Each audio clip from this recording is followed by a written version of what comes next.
Honestly, life isn't getting easier. And as you become an adult and you get older, you only have to deal with more stress or stressors in your life. Since the beginning of COVID-19, approximately 4-ish years ago, life hasn't gotten easier and it's only become that much more substantially hard to find happiness in dark times such as these. I want to state that SAMHSA, or the Substance Abuse Mental Health Service Administration, states that since the beginning of COVID, adults between the ages of 26 to 49 have substantially started using drugs or abusing other substances because of these times, because of these life stressors. Now, the problem is obviously drugs aren't good for you. Mentally and physically, drugs don't affect you in a positive light. Now, there's not to say that there aren't drugs that are capable of helping circumstances or getting rid of symptoms, but 9 times out of 10, if it's not prescribed, the drug that you're taking is going to negatively affect your body.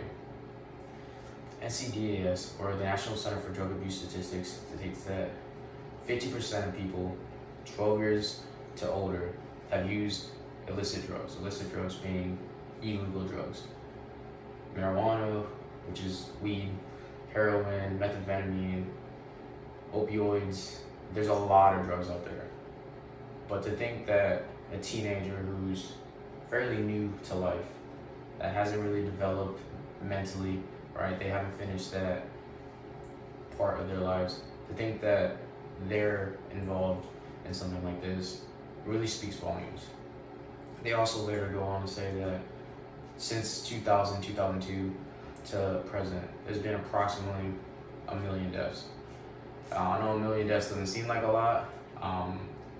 It take a substantial amount of time to count to 1 million. But just to put it in retrospect, this is one NFL football stadium, and this is what 1 million overdose drug use victims can feel. That's a lot of numbers. Now, it looks pretty crazy when you see it like that, but when you think about it, it doesn't seem like 1 million is a lot, but it really is. I want to state that NIVDA, or the National Institute on Drug Abuse, states that a lot of individuals, especially when you're going through hard times like this, the reason that they fall so victim to substances and substance abuse is because there's a void. When you traumatically go through something, when you have a life stressor and you don't know the fix for it, at that point you lose a chemical called dopamine. Dopamine is one of the major things, or the major chemical components in your brain that allows you to be happy, right? Because we are chemical creatures as people. Dopamine allows you to be happy. Now, when you go through these stressors, your dopamine level drops, which means naturally you feel not necessarily weaker, but you don't feel as happy. When you take drugs, they stimulate your dopamine, so they increases your dopamine levels. So much like when you injure your leg and they give you ibuprofen, when you take drugs or abuse substances, all you're doing is nulling those symptoms. You're not dealing with the problems or the issues that are ongoing or that are affecting your life. At that point, you're putting a bandage over a gunshot wound and you're not getting the help that you need. It's a very negative topic.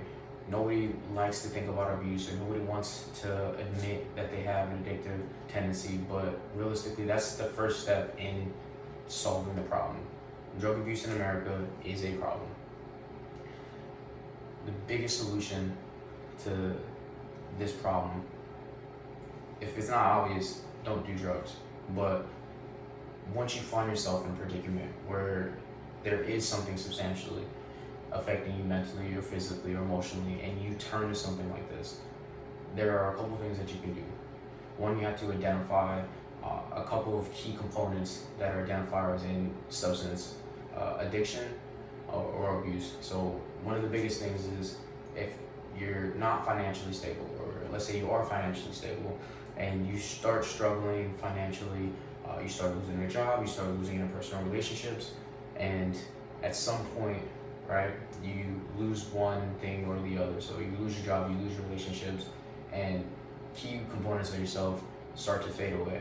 That's a very big indicator. As well as, let's say you do lose your job, financially not as stable, and you only have a couple of dollars in your pocket. Once you start subside into spending that money on drugs versus natural things that will help you sustain a good level of physical fitness, being like your diet and stuff like that. That is also a very major identifier in substance abuse or substance addiction. So, what can you do? Right, we got past the bad, but what is the fix? How can I be a better version of myself now that I know that this isn't the me that I want to be? AAC, or the American Addiction Center, states that seeking help by any means is 75% of the fix to the problem. Now, finding help looks different on all different types of scenarios, but the biggest thing is getting a medium between you and having accountability. A physical person to talk to could look like a therapist, a support group, a counselor, maybe even a hotline. The biggest thing that you can do is identify, I have a problem, and then find somebody that not necessarily has the answers, but that will hold your hand and keep you accountable and help you through that process.